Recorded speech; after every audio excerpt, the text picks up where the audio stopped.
At approximately 4:37 a.m., about 120 miles from the Venezuelan coastline, a U.S. Navy E-2D aircraft with the call sign Vulture 04 was carrying out a routine but highly sensitive surveillance mission when the environment around it suddenly turned hostile on an electronic level. Inside the dim, low-lit cockpit, the ALQ-27 electronic monitoring system triggered a sharp warning signal, a distinct and aggressive audio pattern indicating a very specific threat. A Russian-built ground-based fire control radar, concealed along the shoreline near the Gulf region, had successfully locked onto the aircraft. The system, identified as a modernized Pechora 2M, had remained completely silent for 3 days, carefully avoiding detection while guiding the patrol aircraft deeper into a carefully prepared engagement zone. At this point, the crew had roughly 90 seconds before a pair of 9 M334 surface-to-air missiles, capable of traveling at speeds around Mach 3.5, could reach their target and potentially destroy a platform worth hundreds of millions of dollars over the Caribbean. However, this was not simply an isolated threat against a reconnaissance aircraft. It represented a calculated electronic challenge directed at the U.S. naval presence in the region, including the USS Gerald R. Ford Carrier Strike Group operating just beyond the horizon. The carrier, a nuclear-powered centerpiece of American naval power valued in the billions, symbolized overwhelming military presence and strategic control. With this detection, a critical threshold had been crossed, a moment both Washington and its strategic rivals had long anticipated but hoped to avoid. The atmosphere over the Caribbean was already tense, shaped not only by weather conditions but by escalating geopolitical pressure, layered with drug trafficking routes, state-level rivalries, and vast illicit financial networks.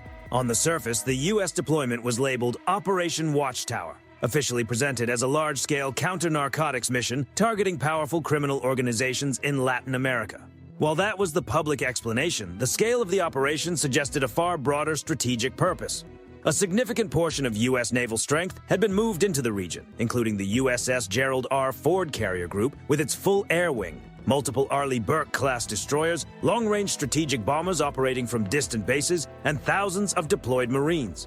Behind the scenes, the focus extended well beyond narcotics interception. Attention was also directed toward the political leadership in Caracas.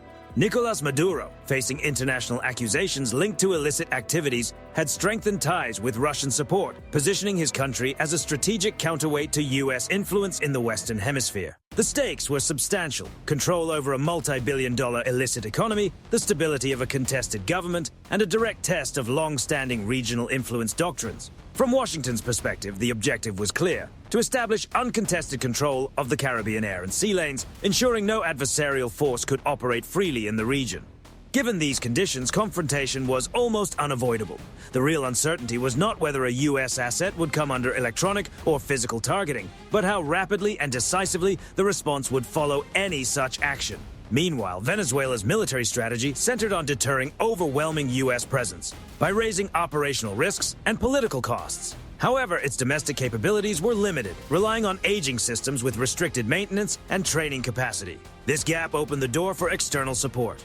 Russia, seeking to expand its strategic influence and challenge U.S. dominance indirectly without deploying its own frontline forces, provided Venezuela with upgraded air defense systems such as the Pechora 2M, a mobile surface-to-air missile platform based on earlier Soviet-era designs but modernized for contemporary use. Each Pechora 2M system operates with 6 highly mobile launch units, each armed with 2 ready-to-fire 9M334 missiles. With an effective engagement range of roughly 25 kilometers and a ceiling reaching up to 20,000 meters, the system is designed as a cost-effective but highly lethal trap for low-altitude aircraft. It is built to punish anything that flies too close, turning airspace into a dangerous layered defense zone.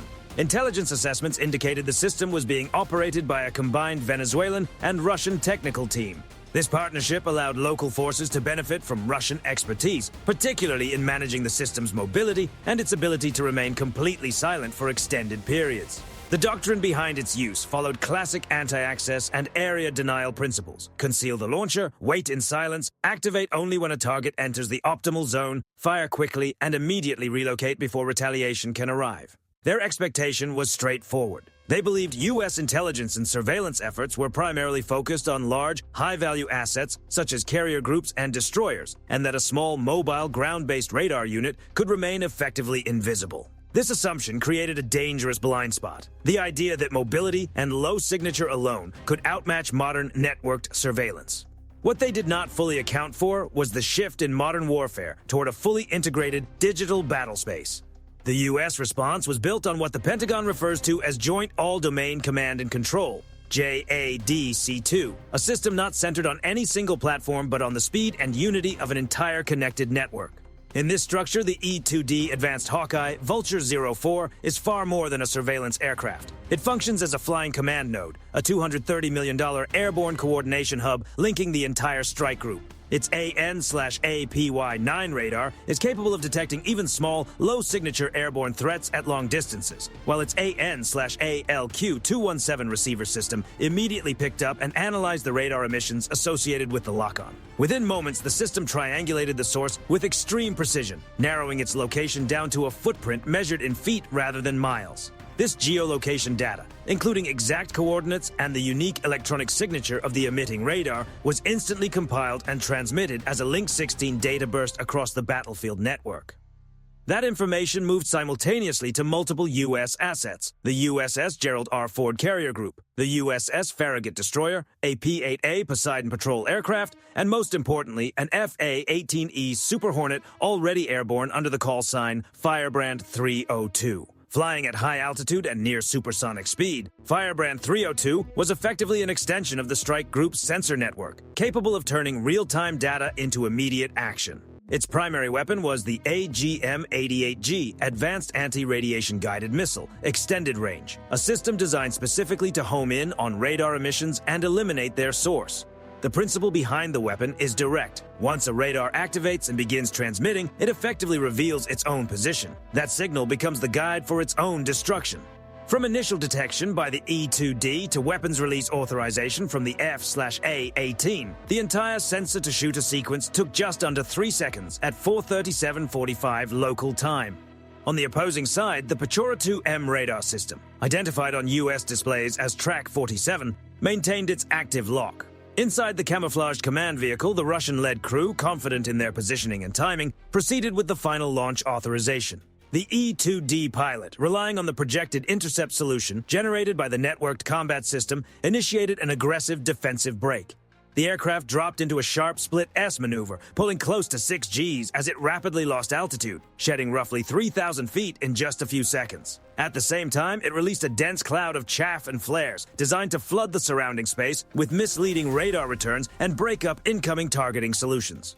Just moments later, about 3 seconds after the Link 16 data transmission, the F/A-18E Super Hornet, known as Firebrand 302, positioned roughly 60 miles away in a holding pattern at high altitude and near supersonic speed, initiated its response. It released an AGM-88GA ARGMER, a compact high-speed anti-radiation missile designed specifically for neutralizing active radar emitters from long range. The missile ignited instantly, accelerating under a powerful solid-fuel motor. Its navigation system combined inertial guidance with GPS data, sending it toward the precise coordinates of the detected radar site.